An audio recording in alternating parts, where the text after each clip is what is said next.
सावन के महीना पबनतने करे शोर। आवा हो चनाय बाबू पूजा करब तोर। सावन के महीना पबनतने करे शोर। आवा हो चनाय बाबू पूजा करब तोर। आवा हो चनाय बाबू पूजा करब तोर। उजरे रंग धोतिया चनाय के उजरे रंग पाग हो। उजरे रंग शोभे चनाय के उजरे रंग जनाऊ हो।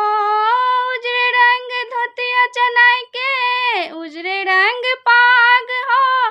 उजरे रंग शोभे चनाय के उजरे रंग जनाऊ हो। सावन के महीना पबनतने करे शोर। आवा हो चनाय बाबू पूजा करब तोर। उजरे रंग घोड़वा चनाय के उजरे रंग लगाम हो।